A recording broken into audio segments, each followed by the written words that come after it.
There's nothing lonelier than being surrounded by people, at work, with your family, even with your friends, and still feeling like you don't really belong there.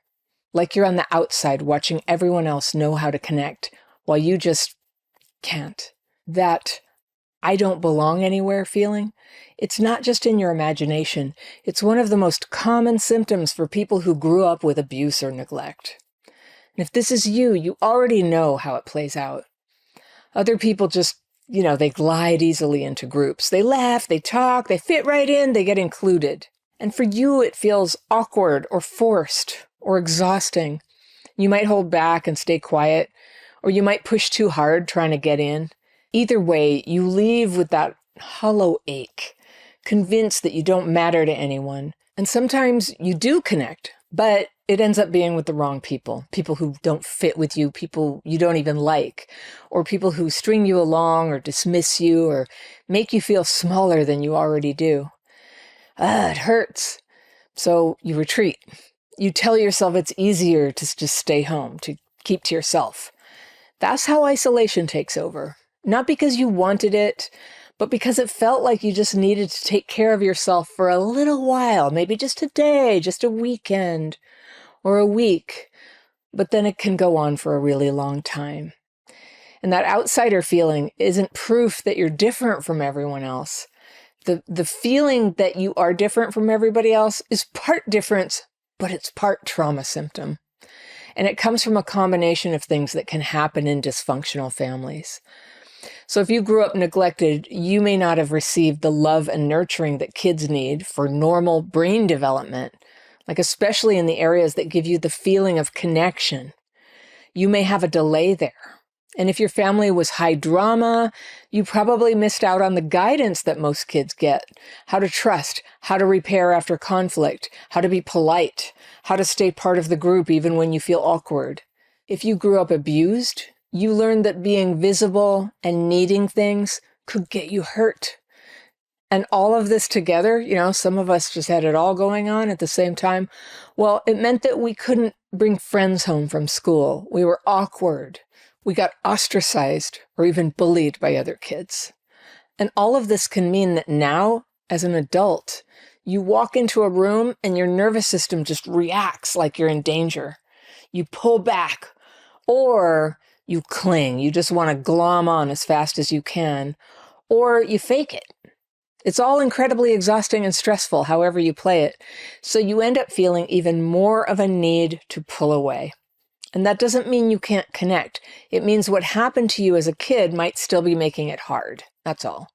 And it's easy to think that if you just met the right people, if you just felt a little bit more confident, if you just said exactly the right thing instead of standing there awkwardly, this whole problem will go away. But connection isn't going to just happen for you by accident. It's a practice. If you frequently feel like you don't belong anywhere, here are some obstacles that might be getting in the way. All right. You have avoidant behaviors that need softening. You want to hang out with people, but even thinking about doing it can make you want to pull back, to cancel plans and ghost people, to stay quiet when you want to speak. This can be a sign that you're dysregulated and you're unconsciously using isolation to manage it. Work on regulating your nervous system. If you need some quick ways to do that, I have a free download with more than a dozen tips that can help you. You can re-regulate in under 15 minutes using these tips.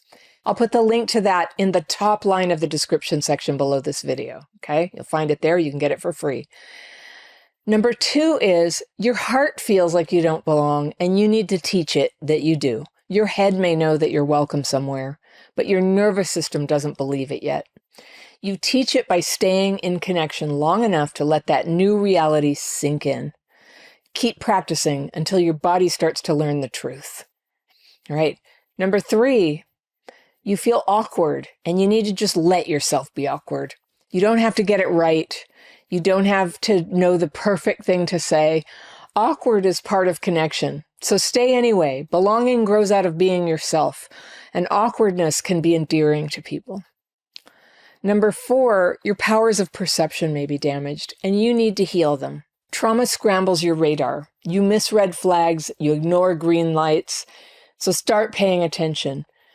Who calls you back? Who includes you? Who leaves you feeling calmer instead of drained?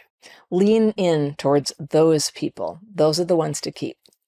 Number 5 is your boundaries are wobbly and you need to shore them up. So belonging doesn't mean letting everyone in. It means protecting your time and energy so that you can connect with people who are actually capable of caring about you when that opportunity comes. Boundaries allow you to connect with other people. When you feel safe that you have a way to set limits and get out of situations, you're free to go into situations. Number 6 is you have mean and troubled people in your life, and you need to release some of them. People who grew up with trauma often have a lot of troubled people populating their lives. If someone is cruel or manipulative or chronically unstable, let them go. You may not even have to break up with them or end the friendship. If you just sort of stop putting energy, they will usually drift away. Sometimes you have to do it like an active ending to the relationship. You get to decide how you do that. But these people are cluttering up your life and keeping good potential friends from finding you. Now, all of these are not one-time fixes. I think that's obvious. Each one just kind of chips away at that old outsider identity, and it helps you step into connectability gradually. That ease and grace that some people have. That's what I call connectability. It makes people enjoy their friendship. It gives them the capacity to actually belong. Now, everything that I told you in this video, these are practices that I teach in my book, Connectability. And if you want to check that out, you'll find it in the description section below this video. You'll need to click the More button. You'll see 2 rows in the description section, and then there's a little More word, and that's a hyperlink. You click on that, the whole thing opens for you. You can find my books as well as a whole bunch of other cool things that I have to offer you. That ache of not belonging, it's not just you. It's a normal sign that trauma has affected your ability to connect, and it can leave you with a reflex to pull back, to hide, to expect rejection. And as a kid, that strategy made sense. It protected you, but now it cuts you off from the very thing that can help you heal.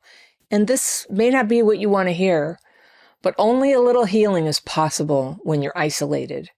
To really heal, to heal disconnection, you need connection. You need connection to become your full and real self.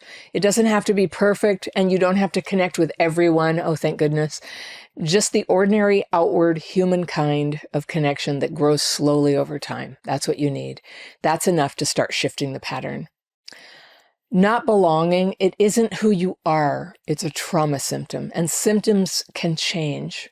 Connection isn't something you either have or don't. It's something you practice, and you have a good day, you have a difficult day, you have a good hour, you have a difficult hour. But every time that you regulate your nervous system before you see people, every time you stay instead of leaving, every time you risk letting yourself be seen, you're building your connection muscle. It is like a muscle. You have to work it out every day. And it's normal if you leave social interactions feeling terrified that somehow you screwed everything up. If you showed up, you did okay. And this is how belonging gets built. You do all these things, and day by day, this gets easier. And you start to notice moments when you are included. And these moments can grow bigger, more frequent, deeper. And you're going to find yourself feeling a little at first, and then more. And then the genuine feeling in your heart, you know the truth that of course you belong. If you like this video, I've got one that you're going to love right here, and I'll see you very soon.